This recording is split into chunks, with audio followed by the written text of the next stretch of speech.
be here. Okay, we are now live. We're officially live. Good morning, everyone. It's the 21st of October, 2025. Let us know where you're watching from. Put it in the chat. And we're going to do hashtag KMT today for A t-shirt. what? A For a t-shirt. t-shirt. Okay. Everybody have, it's not this one, but it will say probably kill Spidey Tribe somewhere. That's right. That's right. And we have do a we have guest today. We do have a we have guest any? today. I'm sorry? We have a guest today. Yes. Do we have any announcements, Alia, before Mm, we start with him? I did make this announcement yesterday. We officially started the Kill Health coaching course last week, but I didn't turn off the payment link on accident. So if you missed it, you can still sign up until noon today. And then the first class with Dr. Nelson is tomorrow at 3 p.m. But I'm turning it off at noon today. So we've got a few more hours, noon Eastern, a few more hours if you are interested in actually getting into the course this round. There you go. All righty. And today we have here Olle. Hopefully, Yeah. I'm close, somewhere close there. Close enough. And I came in photo finish at the last minute, so I didn't even talk to him backstage. I'm gonna ask him to go ahead and introduce himself and tell us your story. Yeah, my name is Olle. And before you do that, please put questions in the chat. QQQ for him and with the hashtag KMT. Yeah, so my name is Olle.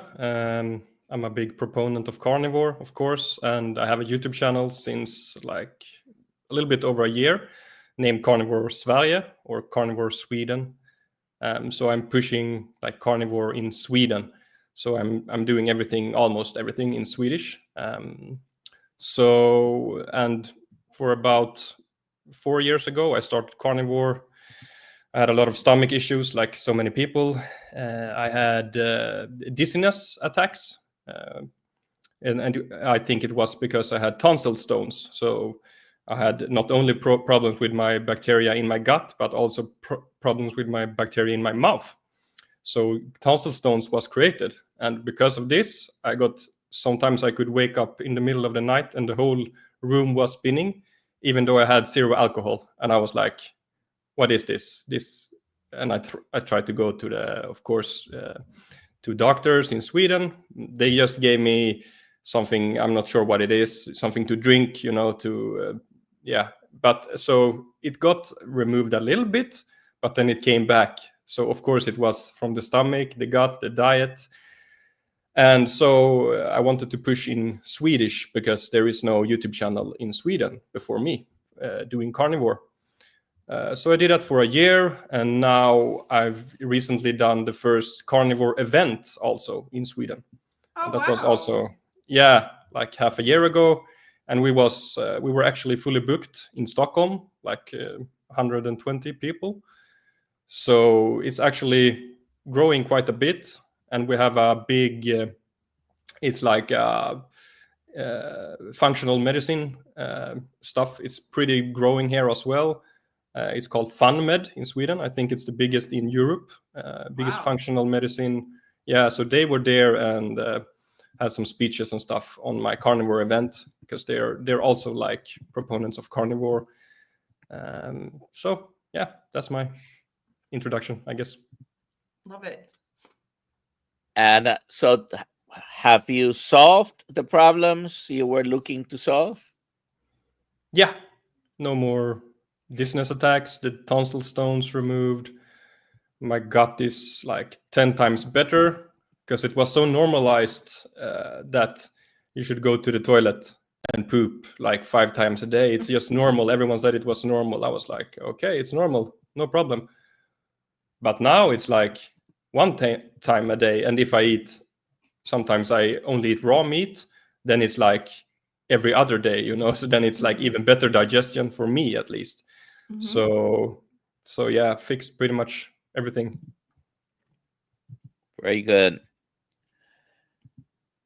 How many times a day do you eat? Usually like 3 times a day, but sometimes 2, sometimes once. I go by intuition.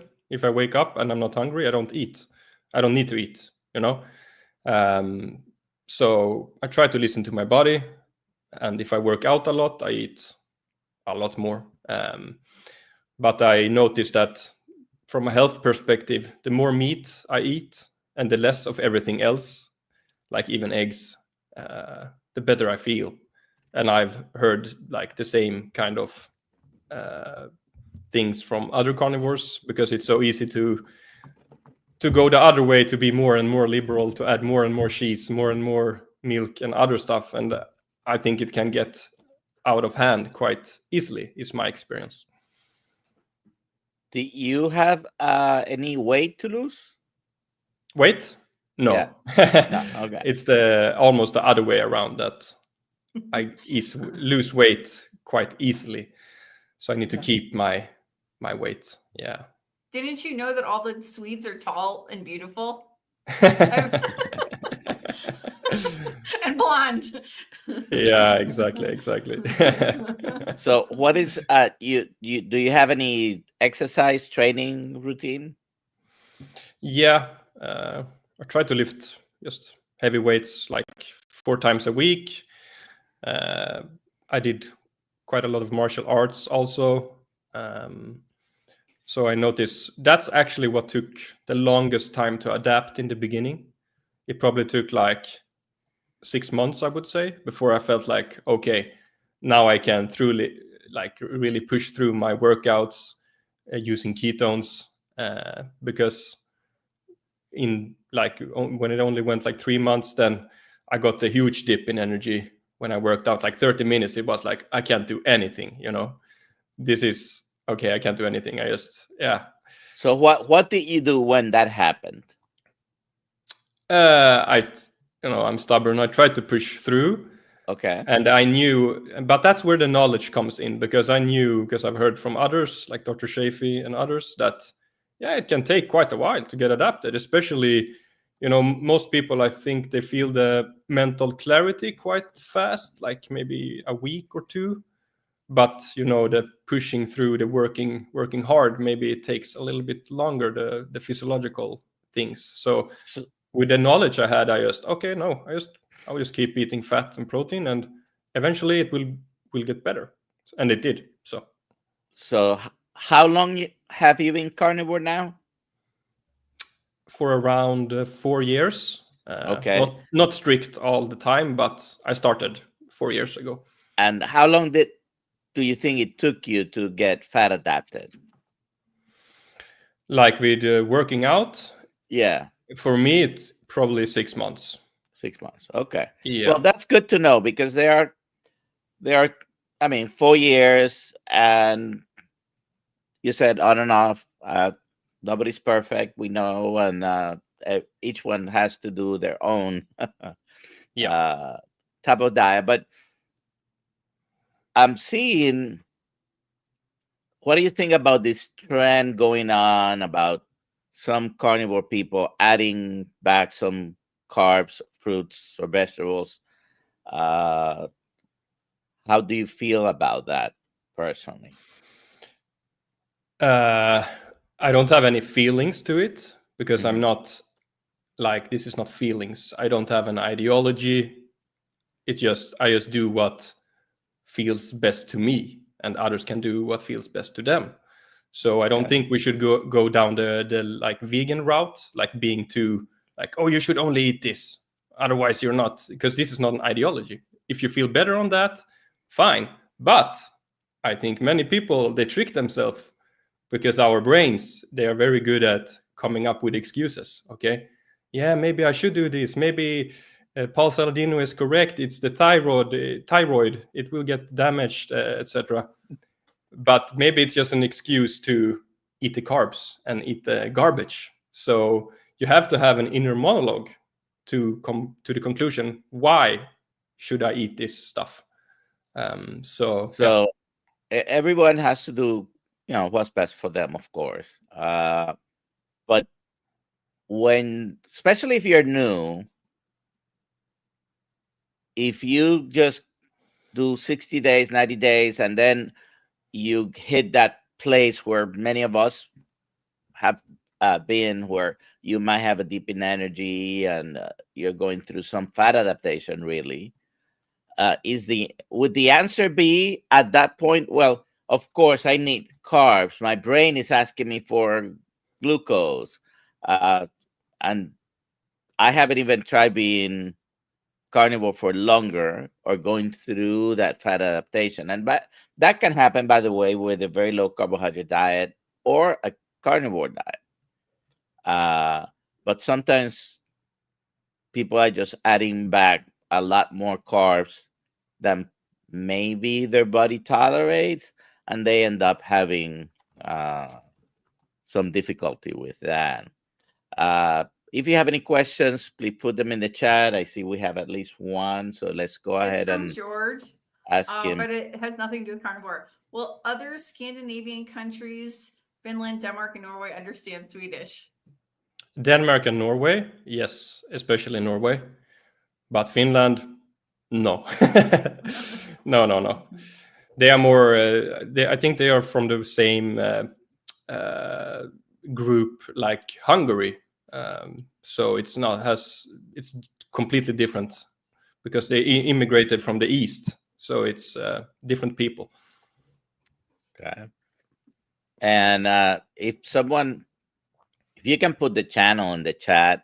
Sure. You said Swedish carnivore is your channel. Yeah, Carnivore Sverige. Oh, okay. Like it says right here. Yeah, exactly. Okay. And I would have never guessed that was the pronunciation. But you have any questions, Alia? No, we don't have any questions. Oh, do I have any questions? You. Oh. But regarding the carbs or the carnivore diet, I think you can say it's a perfect diet. Just eat meat and fat, maybe some organs. But, and it's a big but, because people have problems, then it might just not be enough because we damaged our body so much. Some people might have oxalate poisoning. And so when they eat a little bit of oxalates, okay, they feel better because then the oxalate can bind to the calcium again. So it all depends on your personal situation. Maybe you have electrolyte problems. That's why you get the dip. There could be other underlying issues. Maybe you have iodine problems and it's not enough with meat. Maybe you need fish because it's not near the water where the meat or the cows are grazing. So it is a perfect diet, but the situation, because we've damaged our bodies, maybe we need a little bit something else also. No. And what about coffee? Coffee? This is the controversial question. What about coffee? Yeah, I drink coffee sometimes and I feel good, but then I don't feel good. Oh, okay. So it's like just a dopamine thing. But it is pretty bad, I think. It's essentially it's just like mix the bone bean soup. So yeah. And the beans, we know that most of the toxins are in the beans or in the leaf or in the stem. So you're gonna get a lot of toxins and also other stuff because people don't buy good coffee either. Right. I used to live next to a coffee farm and we didn't realize, and we would get sick every month. We had to leave. We got sick every month because they would spray and it induced my son's asthma. So yeah, I understand that. And I still drink coffee. So you're talking to a bunch of Americans who are addicted to coffee. I think Swedes are one of the worst, actually. Really? Like per capita, I think we are like top 3. I'm pretty sure. Oh, wow. Yeah, it's really bad. Oh, man. I think the average is around like 5 or 4 cups, like average a day. Oh, wow. Yeah, that's a lot. That's a bit insane. I'm just curious if anyone else has any other questions. Sometimes I don't hear the questions that get asked because I'm in the chat. So if I ask a question, I hope it's not the same that Dr. Nelson already asked. Michael Smith, didn't Dr. Atkins' program add back some carbs after people started to fix weight? Yeah, the good old Dr. Atkins program was a few weeks initially of what he called induction, and that was the only part that really was under 20 grams.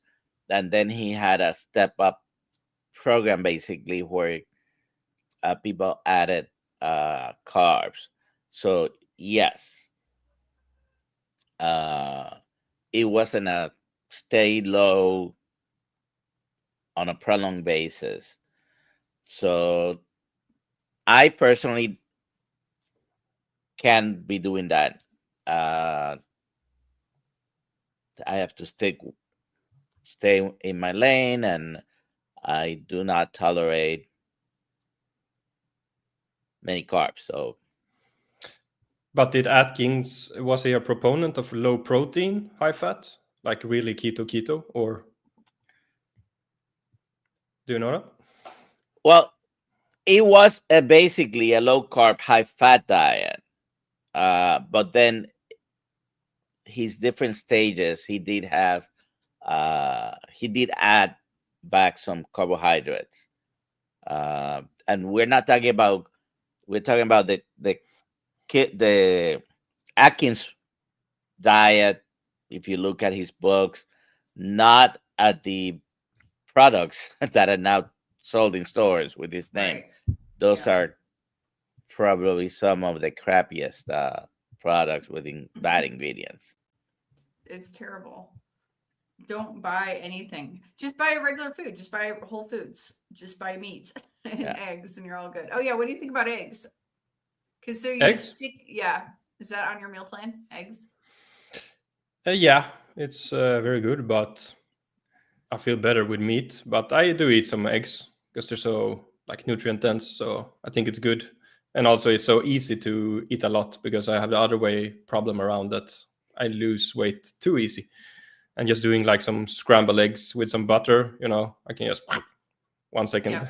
I can't do that with meat. So if I feel like I need more energy, then I eat more eggs. Cool. And what do you think about? You mentioned butter, but what do you think about other dairy products? Yeah, I think Cream, it's kefir, yogurt. yeah, it's probably like a scale. I mean, obviously, I always take like first principle. Obviously, humans aren't designed to drink cow milk when we're adults. It's kind of obvious, like, but evolutionary speaking. But there is, of course, different levels. I think like unpasteurized ghee is probably like second to meat, like the second best thing you can eat, maybe, and eggs. So it all depends. But drinking like pasteurized milk, that's probably a bad idea for most people. But you can't compare that to unpasteurized ghee, which is only fat, because there seems to be like a problem with the protein and the lactose, the carbohydrate in the milk, and the fat seems to most people can just eat the fat. So I think that's probably good. And also you have to compare it in the times we live.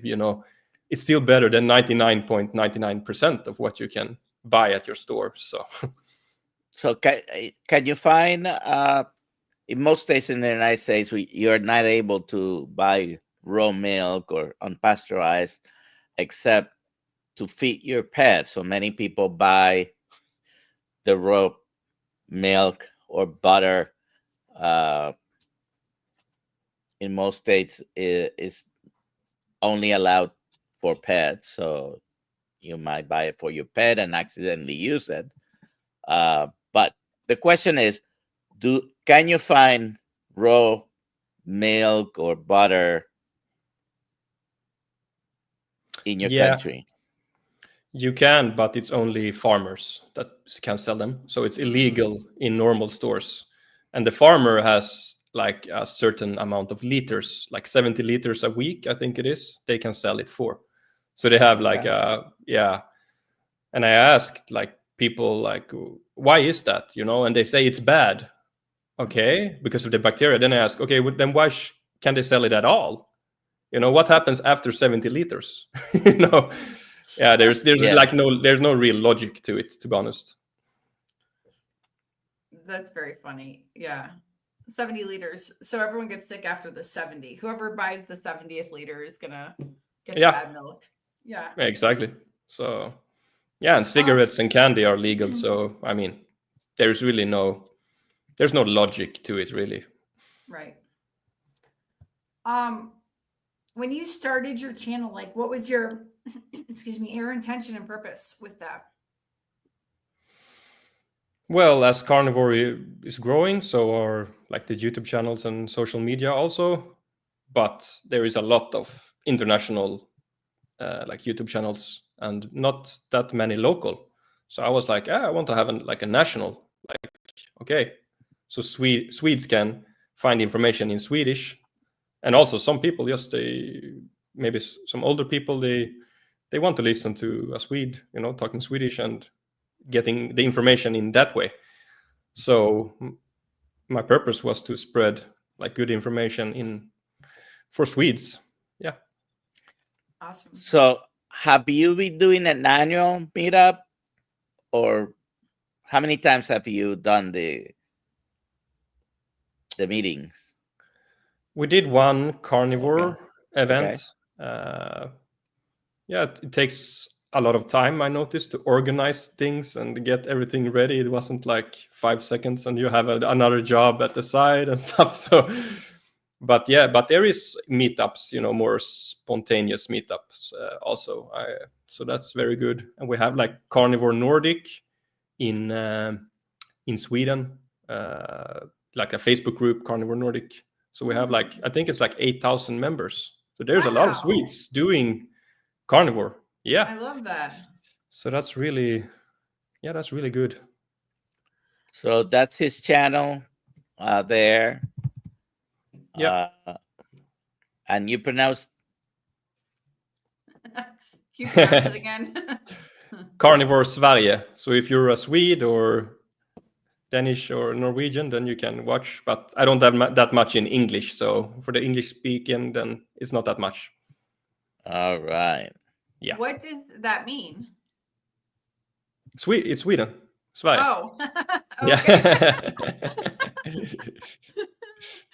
Exactly. There you go. All righty. So Brian had made a comment about Dr. Atkins. He's totally right. I watch Dr. Westman all the time, and as a matter of fact, I had a book, an Atkins book that was published in 2009 or 10, and for the longest time, I didn't realize it wasn't written by Dr. Atkins. Dr. Atkins had been dead and buried for a while now before that book was published. And it was Dr. Westman, Dr. Eric Westman, with someone else who wrote that book. And I have it somewhere around here. But does Dr. Westman say we should reintroduce some carbohydrates? Well, Dr. Westman's, he says he suggests to patients a carnivorous diet. A carnivorous diet. He is a big proponent of at least staying below the 20 grams a day. Whole foods, and check him out, Dr. Eric Westman. As a matter of fact, has the podcast been published? Dr. Kiltz had one with Dr. Westman not too long ago. So it was published already, Alia? Yeah. Okay. I'm curious what else we should learn from people from the Viking country. So what do you do for work? Yeah, I'm a physiotherapist and personal trainer. So I've been interested in like health and how the body works for a very long time. So yeah, so that's. And do you talk to your patients about this way of eating? No, I can't say it directly, but indirectly, maybe. Okay. We I- won't I get you. actually, What's We won't get you into indirectly? trouble. no problem. I've actually heard like a doctor on the other door of me.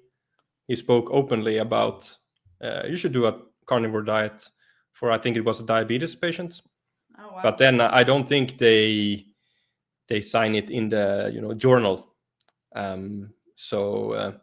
I think many doctors, they feel bad, because they are smart people, most of them, and they have come to like close to the same conclusion as us, many of them. And then when they feel bad enough, then they will start to speak, but they don't want to lose their job. So I understand if they don't write Of course. I have a son who's a physical therapist assistant, and he works full time for a big hospital system near Orlando, and works part time for the other hospital system. So he cannot do just whatever he wants. He needs to stay within his lane as far as talking to patients or suggesting to patients, because you have some rules you have to follow regarding what you tell patients, and you have some rules about documentation as well. So Exactly. But the hard part is that the truth is also a lot of physiotherapy patients are diet related, like arthritis. It's diet related. And yeah, inflammation. exactly. And the tissue which people have, they're very poor quality. Why is that? They can't handle the mechanical pressure, which is a physiotherapy case. But why can't they handle, oh, I've injured my back. Yeah, okay, what happened? Nothing happened. Nothing happened. Yeah, because it's poor quality of the joints and the muscles and the spine, everything. Because if the body don't get nutrients, then slowly, every tissue will decay. And so you get hurt because of that. So it is diet related, even physiotherapists, a lot of the cases. And then, of course, something is just mechanical cases. If someone fell and hit their shoulders and it was out of joint, okay, then it's just a mechanical problem. But I like to, see health in a bigger picture. Like we have mechanical health, biochemical health, which is food and sunlight, etc., and then psychological health. And all of those three, they are interconnected. So yeah, I've studied a lot of this holistic thing, which is my plan to like work more holistically long time. So do you, at least when you initially do your initial evaluation with patients, ask them, what do you eat, how you sleep, do you go out in the sunlight, things like that? Yeah.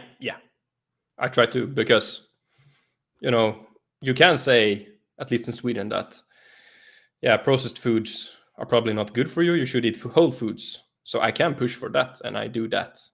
It's just that you can't say you should eat carnivore or you should eat vegan. You can't say that either, because it's not balanced. It's extreme, So, and then you're an extremist, and then you're a right-wing extremist, and then it's problems. So, yeah. So, yeah. We had one question, I think. I don't know if it. That's from George. The cost of living is comparatively very high in Scandinavia. How expensive is a steak?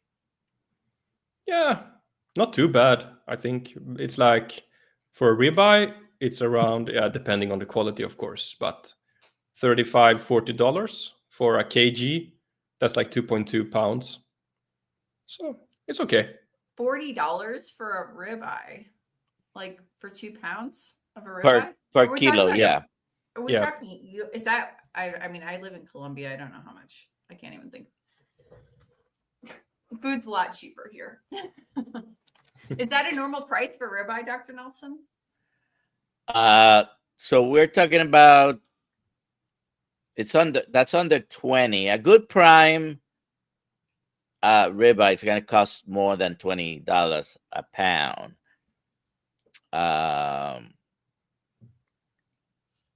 I think someone in the Kilsmati tribe, our friend Jeff from 3C Jopa, is Yeah. offering for people to buy a share of beef, a full share that he'll divide into 4.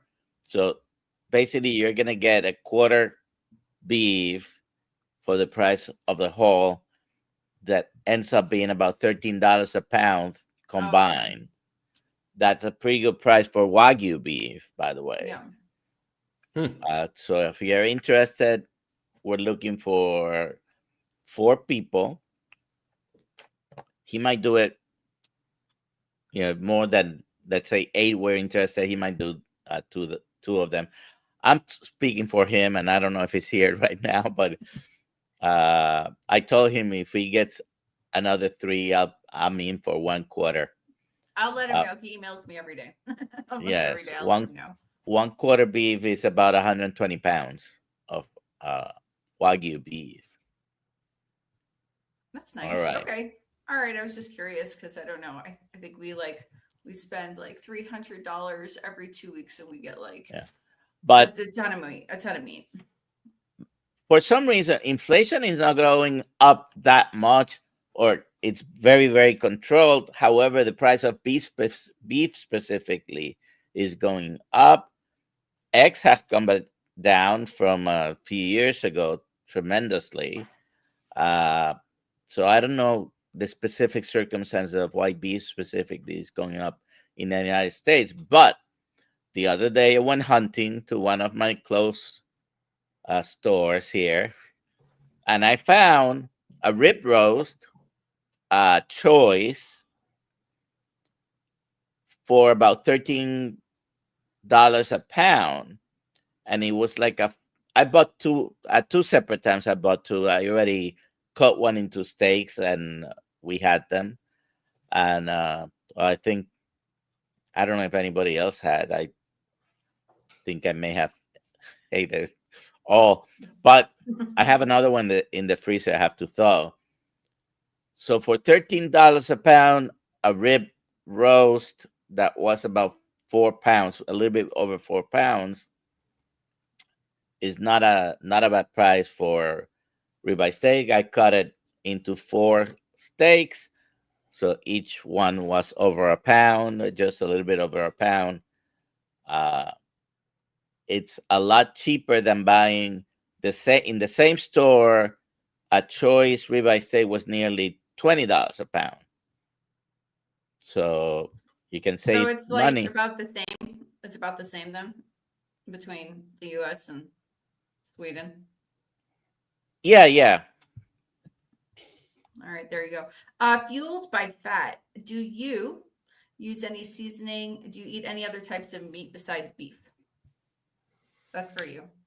Yeah, mostly meat, sometimes chicken, almost never fish because it's so hard to get it wild caught.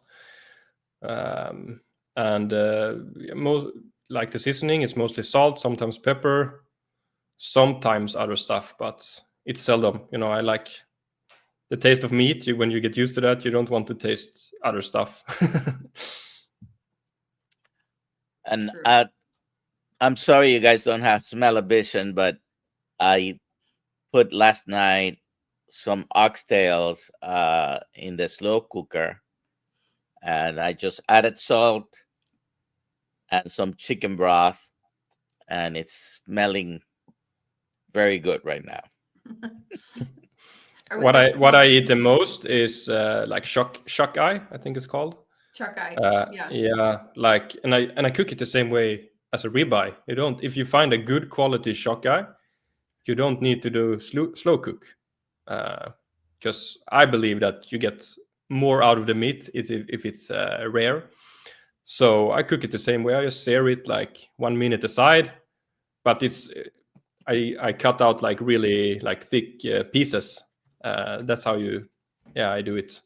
So that's like $15 kg, so like $7.5 per pound.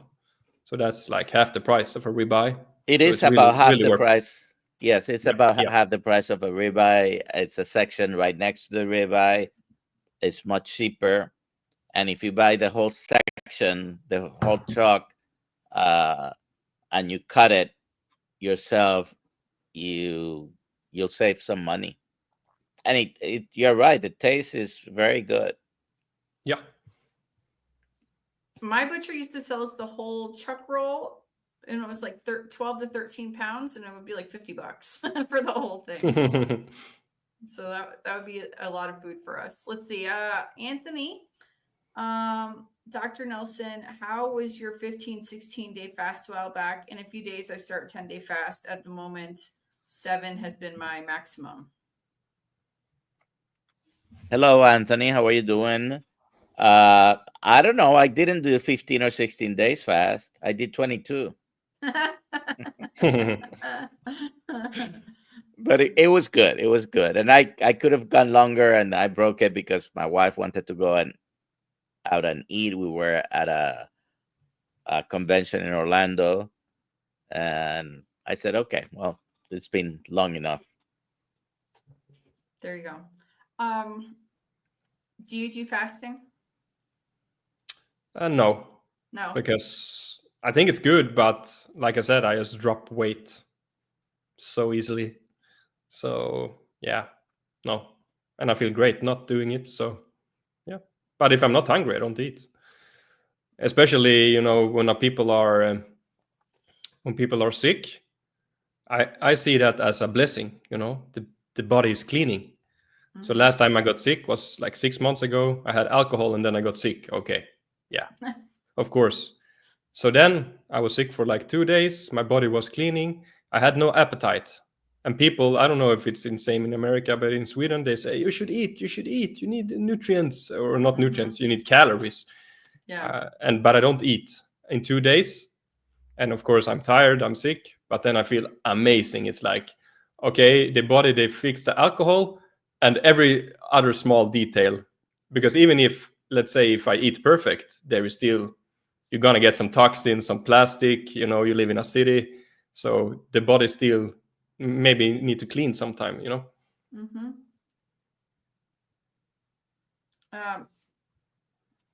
So before I ask this question, do any of your patients ever ask you how you eat and why you eat that way? And then you can talk about carnivore, or no? No, almost No? never. No. Almost never. Oh, okay. No, they have a lot of their own problems. So. Sure. Okay. Briar Rose, Dr. Kilt says that salt is super important. How is it that eventually, as people progress as carnivores, steak and butter gal, Dr. Chafee, not end up wanting any more salt? Don't know. Dr. Nelson? Some people continue to need salt, some others don't. That's the reality. I salt my meat personally. I use electrolytes. We don't have. We're out of stock right now. Yeah. But I put it in my concoction I make there as well, and some electrolytes still every day. But some people that have been carnivores for a long time, they end up using less salt, and some people don't use any salt. So what do you think, Olle? Yeah, I think you just have to listen to your body. Some people I know, they get headaches from salt. Okay, they try to remove it. Okay, no more headaches. Okay, probably better without salt. And some people think the meat tastes better without salt. Okay, then maybe you shouldn't have salt. And some people think it tastes better. Okay, then probably should have it. But I have some salt, and also I've experimented some with creatine as well, in powder, and I actually feel a little bit of difference in my workouts, not mentally or anything or health wise, but I'm not sure. I think might be hard. Maybe I'm talking out of my ass now, but it might be hard to get enough protein from meat, not protein, creatine. At least for me, I feel a bit of difference, a bit more like full in the gym, so I can lift a little bit more weight. Yeah. So the amount that I've seen around is about 3 grams of creatine that you get from a carnivore diet. So I don't know what they're basing that on, if it's on a pound or 2 of meat, but you do get a significant amount. It's not insignificant. But when you're working out, or if you want, there's some benefits, brain function and mental function with creatine. If you want to try it, of course, if you're in the gym regularly, you have found a benefit. How much do you use? I think it's like what's this? It's like 3 grams a day or 5 grams a day. Okay. Yeah. Most will come with a little scoop, and it's about 5 grams each serving. Yeah. And you use that once a day only, or do you use 2 or 3 times a day? No, once a day only. Okay. But I've heard some people say they get benefits from like 20 grams because the creatine goes to the muscle first, and in order to get more of the like brain benefits, it needs to be like almost like overdosed because of that reason, because it goes to the muscle first and then to the brain. But I'm not sure if it's true, but that's what I heard. George had a comment there. Read it, please. Sure, George. Upping the salt cured my night cramps without resorting to magnesium. There you go.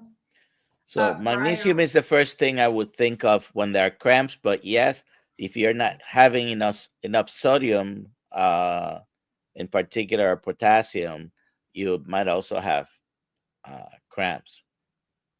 So that's why, if you're having cramps, probably try the electrolytes first, or make your own electrolytes with salt, potassium, and magnesium. Usually a combination of those will help for the cramps.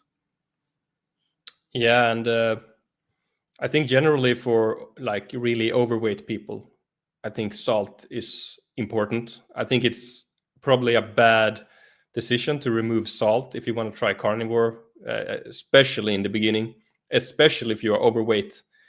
And the recommendations are, of course, based on like a normal person, like 70 kg. But if you're like 150 kg and you're starting carnivore and no salt, then there could be big problems.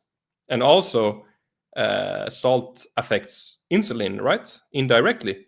So if you're already having like problems with insulin sensitivity, then you should probably incorporate salt. And then after a while and you lose weight, then maybe you can try both with or without salt.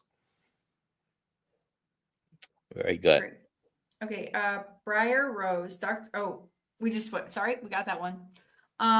Cookie Carter, good morning, everyone. Does grass-fed, grass-finished cows carry less fat than grain-fed, especially a young cow? I mostly get this type young cow. Is that okay? Does grass-fed, grass-finished cows carry less fat than grain-fed?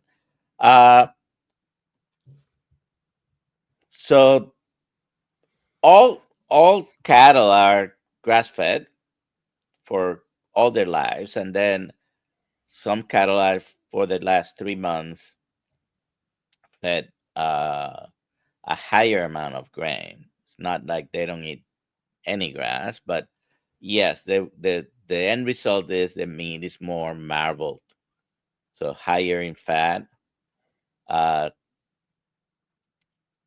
We could talk about distinct nutritional value differences in each one, whether that translates into being one better than the other for you. That's the question. I don't think we have any statistics on that. Theoretically, grass-fed, grass-finished will be at the top of the chart, but eat what you can buy and I buy both.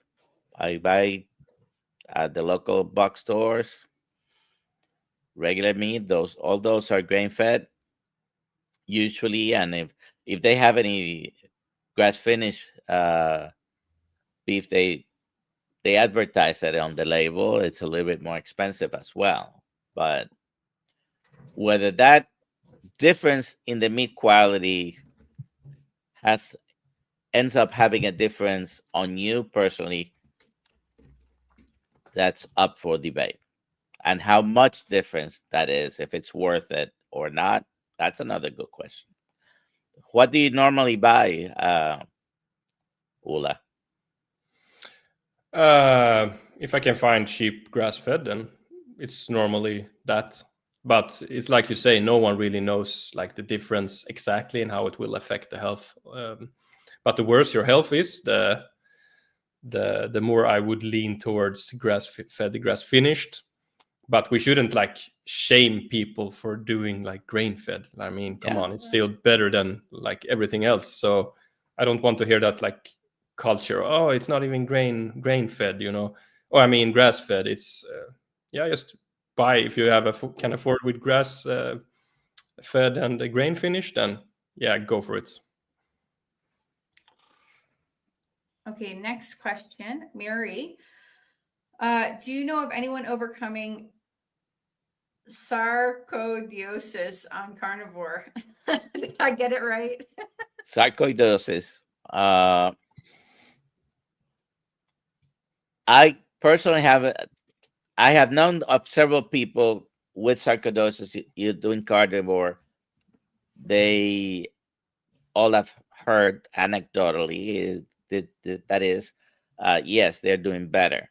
Now, sarcoidosis is apparently, the precise cause is not very well known, but like many things, inflammation is probably autoimmune, and like almost every inflammatory condition, they seem to get better on a very low carbohydrate diet that is excluding all sugars, processed foods, and vegetables, seed oils, carnivore. So yes, it seems people do better with very low carb or no carb on a carnivore diet, right? Correct. Oh, I forgot to mention something earlier. You were talking about like Paul Saladino and destroying your thyroid on a carnivore diet, but we have evidence and proof for me that you can actually improve your thyroid on a carnivore diet, and many people with Hashimoto's and hypothyroidism have improved on a carnivore diet without those carbohydrates. So I just wanted to mention that. Like even people in the chat here have all improved those conditions without fruit or honey. Anthony says 22. Dang, that's impressive. I just remembered you were wanting to be Dr. Kilt. You did. I'm good. I go for cancer screening soon. That's why I'm doing a 10-day fast.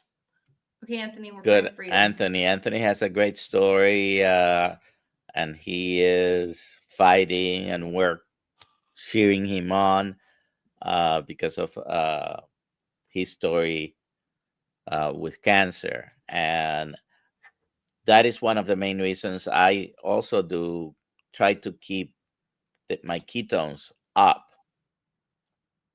because of my personal history with that thing. So do you worry about being in ketosis, Olle, or you just eat beef or whatever meat you're eating? Yeah, I don't worry about it at all. I think even keto diet is, people forget that keto diet is actually from the beginning like a low protein diet. So I wouldn't, like a carnivore, we say it's like a keto diet, but you should have some like insulin production just by eating the protein from the meats. So it's not like a 10% meat, 90% butter diet. Of course, you can call that but we're not actively, at least not me, I'm not actively trying to not get the insulin push. And that's maybe, some people think that's maybe why Paul Saladino got problems, because he ate like too little protein and didn't get the insulin.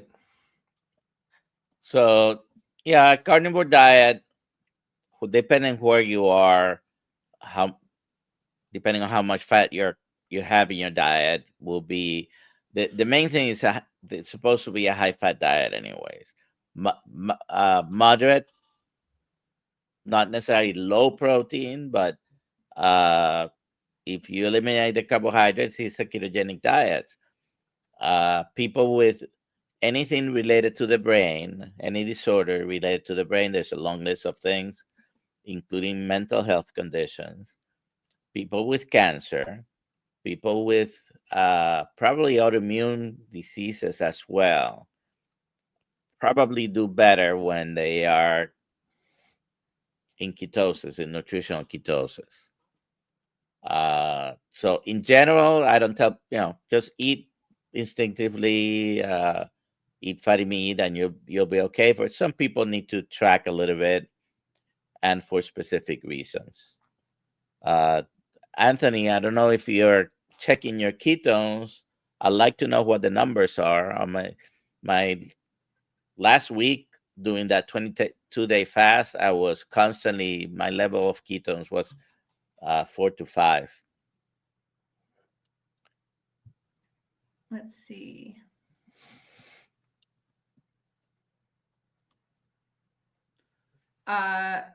Jeffrey, why do they give hospital patients 3 meals a day? And snacks if they want, by the way. So they could potentially have six meals a day.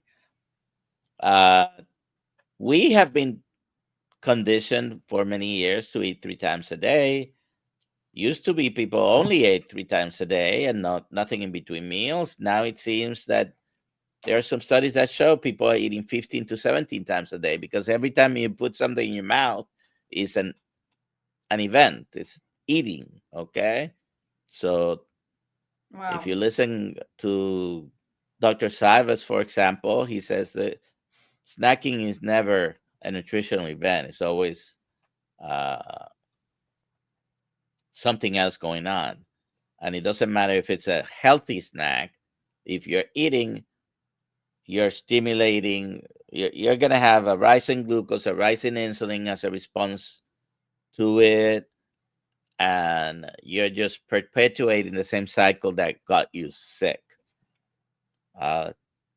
If you eat your meal, get full, and then stop eating until you're hungry again. And that, normally shouldn't happen until at the earliest 4 to 5 hours or longer later, even if you eat 3 times a day.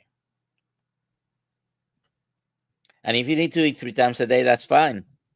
It's all the in between snacking sometimes that takes us down. Right. Christine, I don't hear about eating window and circadian rhythm, and I happen to believe it matters. ?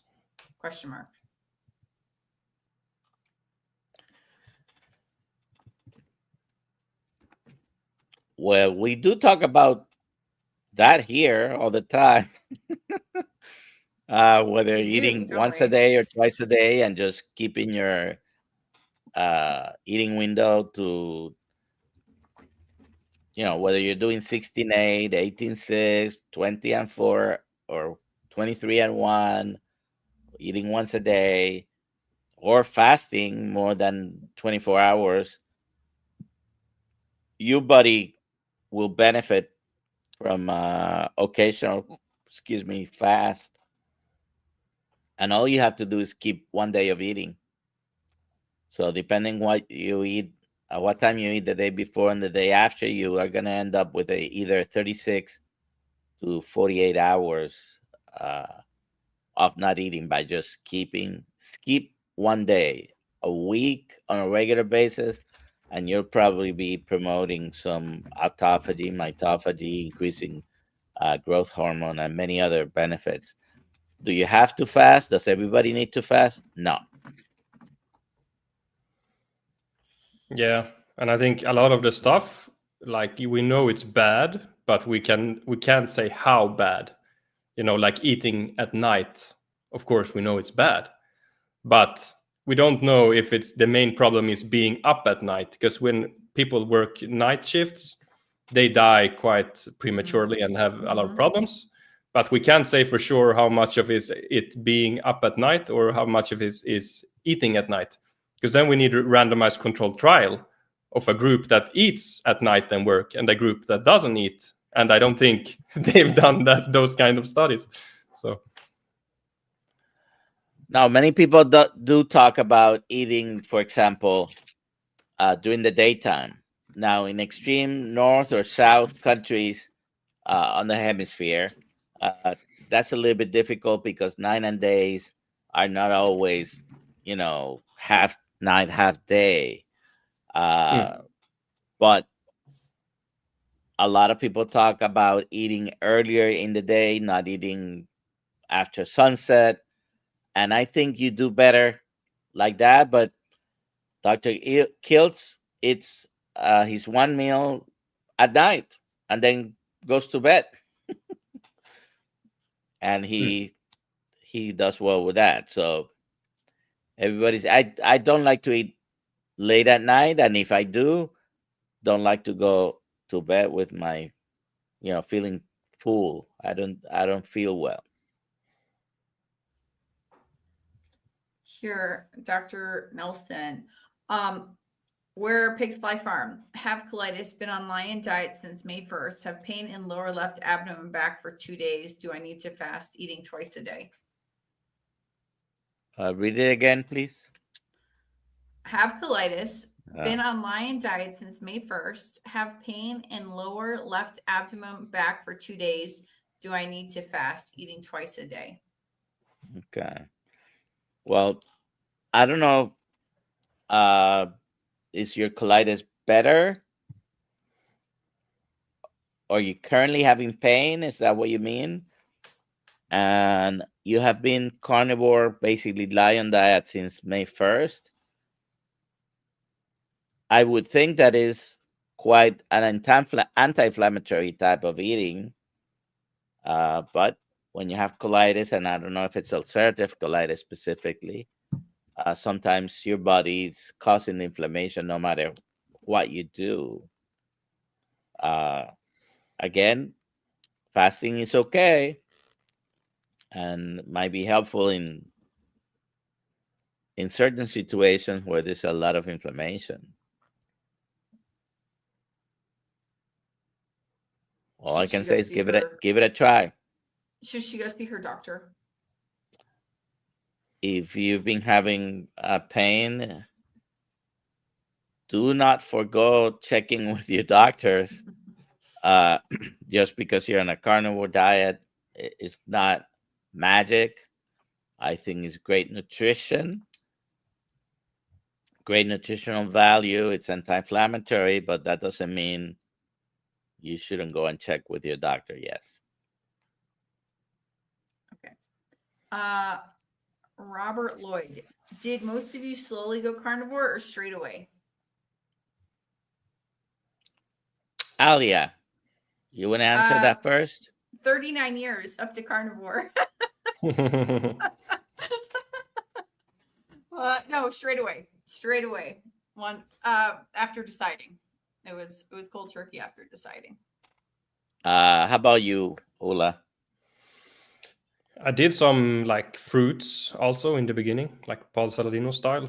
But yeah, so I guess that's slow. But after that, I went into normal carnivore. So I initially went about 6 months very strict low carb, and then I went carnivore. So that wasn't that big of a jump, but I did notice immediately benefits within days. When I started carnivore, I still had some benefits.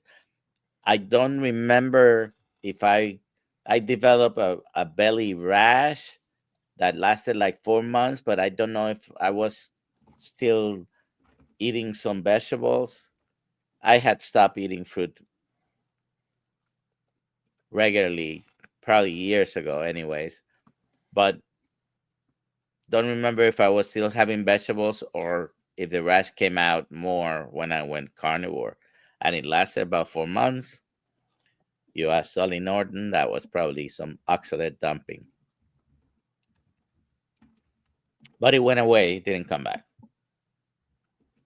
Did you add some oxalates to make it a little bit less? I just pushed through it. It was itchy, and that was the only problem I had from it. It was a rash that I could see. I could pick at it.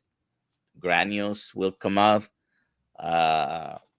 And it just went away about 3 or 4 months later. Sorry, I'm left to get a comment. Rick says this guy's much prettier than Mitch because it's 7 o'clock and Mitch is live. Mitch is our friend. He's 80. He does a live stream every morning. And he's Alia is 7:02. Alia. Oh, wow. How did that happen? Let's do the giveaway. Ulla, did you put hashtag KMT in the chat? No, I'm not in the chat. Okay. Sorry. Okay. I'm not sure how this works. I'm just here. Are you going to be at Hack Your Health this year in Tampa? Where is it in Tampa, 14 through 16 November. Yeah, coming up again in about 3 weeks. Would be fun, but probably not. But it would be really fun. But I will do some international carnivore events. So he has one. I don't know. I gotta talk to you backstage, Alia. I think this is. I don't control this. It's something from StreamYard. I am just kidding, people. He's won like 4 times. I never win. Do you ever put your name in there? I do all the time. I don't know. Bill Cook says, Rick. Okay, Paul Clark, congratulations. Email me, alia@drkills.com, and I will send you a t-shirt. I need your shirt size. Thank you so much. Congratulations, and thanks for playing. All right. All right. And who do we have at 3 o'clock today? Dr. Alia? Biamonte, I think. Dr. Michael Biamonte. He's all about parasites, actually, and some other stuff. Let's see, but let me look real quick. All right. So 3 p.m. Dr. Biamonte. He's fun. You'll like him. 3 p.m. Eastern time for our live stream. That's the same. Wherever you're watching, probably be there, except for, well, you're not watching on Dr. Kill's Instagram, but I do have a couple of people here on Instagram that are watching. See you then. Are you doing any coaching, Ulla?